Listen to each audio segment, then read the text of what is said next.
Ada hoax katanya barusan Pak, dan mereka ini percaya nggak sih atau bagaimana sih kemudian melihat informasi yang bisa dipercaya dan dari mana sumbernya? Terima kasih Pak Wahyu. Dalam menyiapkan informasi baik itu terkait cuaca, peringatan dini untuk iklim ekstrim dan juga informasi gempa ya. Ini yang tadi Pak Wahyu itu kita bagi dua tuh, yang bisa diprediksi dan yang tidak bisa diprediksi. Kalau informasi yang terkait dengan cuaca, peringatan dini iklim itu adalah sesuatu yang sudah disimulasikan dengan model numerik atau pengolahan data sehingga bisa diprediksi. Sedangkan gempa bumi dan tsunami itu adalah hal yang belum bisa diprediksi.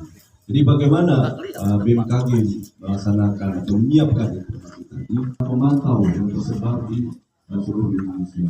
Tentu sangat-sangat ada. Untuk titik rawan hujan itu kita memasang di range tertentu dan di lokasi-lokasi tertentu. Sedangkan untuk sensor gempa bumi kita memilih di titik-titik yang memenuhi syarat seperti yang batuannya kuat. Gitu. Kenapa? Sebenarnya dalam penyiapan informasi peringatan dini, BMKG ini tidak berperan sendiri.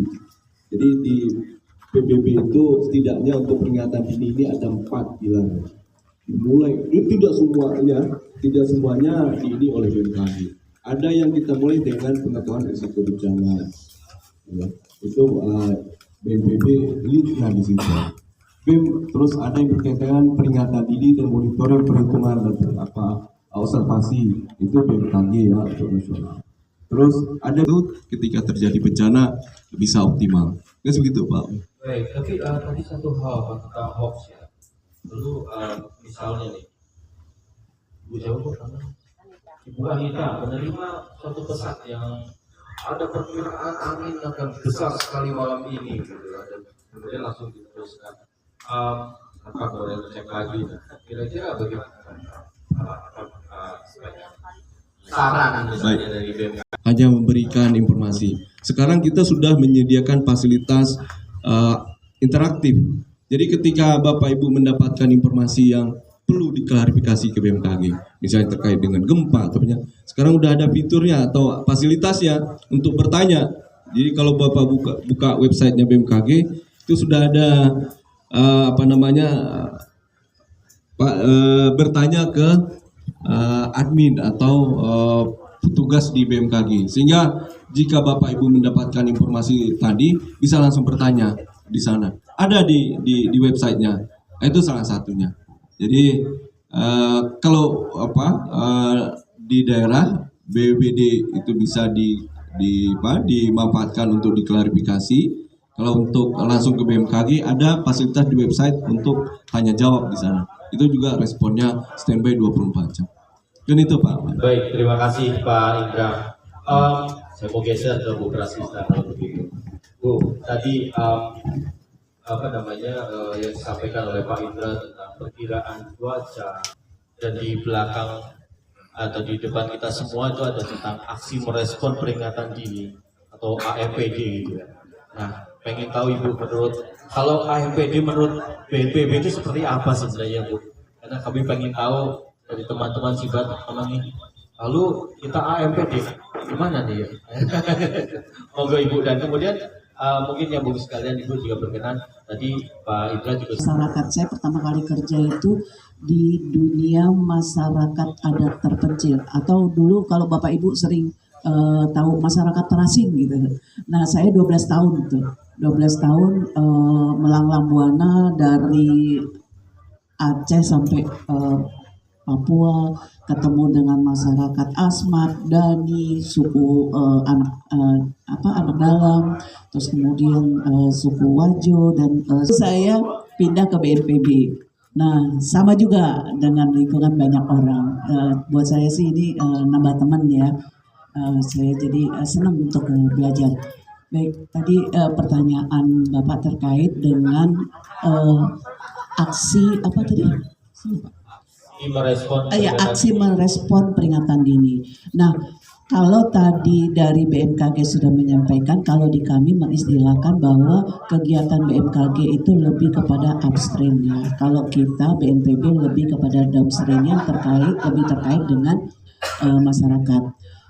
BMKG tentunya dia peringatan dini terhadap ancaman atau hazard simulasi, dan beberapa daerah khususnya kemarin yang memiliki ancaman tsunami melakukan itu.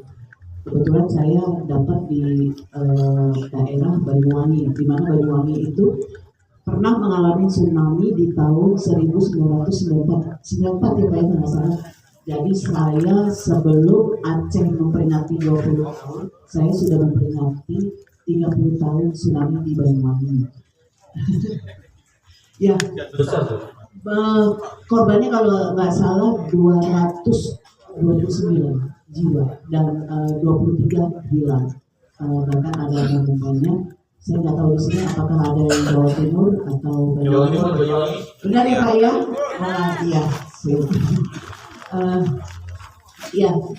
Itu antara lain. Jadi bagaimana istilahnya kita ini nanti mengajak semua teman-teman dari organisasi, ya salah satunya PRI, untuk sama-sama bagaimana kita melakukan upaya-upaya dari penguatan di masyarakat maupun di pemerintahnya, melakukan pendampingan.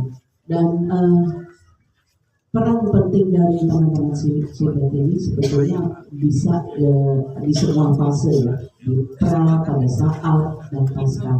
Kalau yang terkait dengan respon peringatan dini tentunya juga ada beberapa kegiatan yang bisa dilaksanakan, misalnya bisa mengajak masyarakat atau memberi pemahaman terhadap masyarakat terhadap bencana, kemudian juga melakukan edukasi, kemudian juga bisa memberikan pendampingan. Sebetulnya banyak, dan sudah melakukan istilahnya upaya-upaya untuk penyelamatan simulasi maksudnya. Jadi kita kadang-kadang kan kita ketika bencana itu kita kadang-kadang nggak tahu keinginan anak apa, gitu. Dan kita tidak mungkin membiarkan anak dalam satu pengungsian dengan waktu yang lama. Dan kita juga menyiapkan adanya sister school selain sister village. Itu yang kita harus lebih kita kembangkan. Baik, terima kasih. Jadi PR-nya itu banyak ternyata. Tapi yang sudah dilakukan juga terlalu banyak. Nah, ini kayaknya harus rajin membaca ya Bu. Ibu saja harus bawa catatan gitu yang kemudian, iya biar nggak lupa. Betul.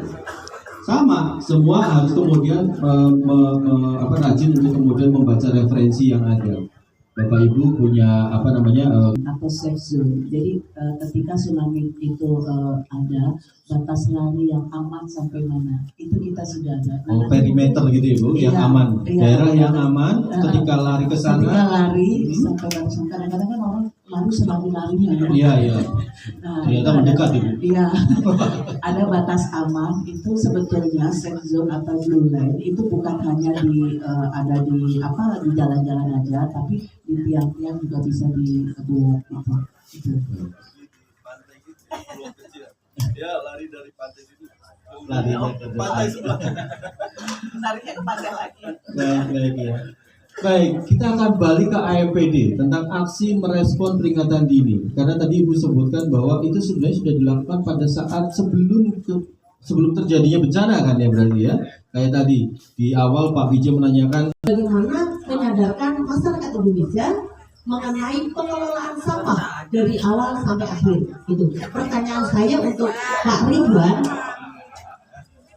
Untuk Pak Ridwan adalah, apakah kita punya peluang PMI untuk menciptakan lembaga baru yang lebih konsen ke pencegahan bencana? Terima kasih. ini pemerintahan baru dan kabinet baru nanti dengan saya ke siapa dulu tadi ke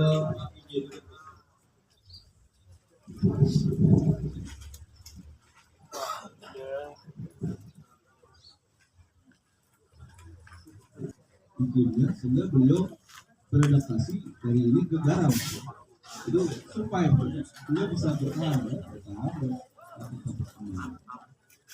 terus bagaimana BMKG tanda-tandanya sih perubahan iklim? Yang namanya iklim ini sedikit berbeda dengan cuaca. Kalau cuaca tadi hujan, panas, terjadi dalam perubahan. Tetapi biasanya perubahan iklim itu diukur dari perubahan suhu. Dulu mungkin daerah Kebumen ini mungkin suhunya sekitar 26, 27 ya, 20 tahun, 30 tahun yang lalu. Sekarang ketika diukur di alat termometer ternyata 29, 30 derajat Celcius.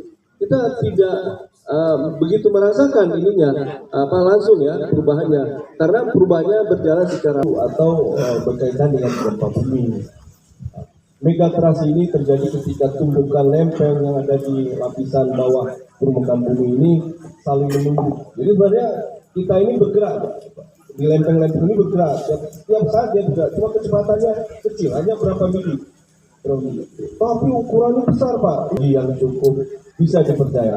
Sudah ada kajian, sudah ada penelitian tentang prediksi gempa, tetapi ya belum dianggap cukup akurat dibandingkan prediksi cuaca atau apa untuk disampaikan ke publik, ke masyarakat luas. Jadi yang bisa kita lakukan adalah ketika BMKG lewat BNPB, lewat BPD menyampaikan ini adalah zona megatrust, itu tujuannya agar masyarakat di situ lebih siap dan lebih hati-hati. Yang disampaikan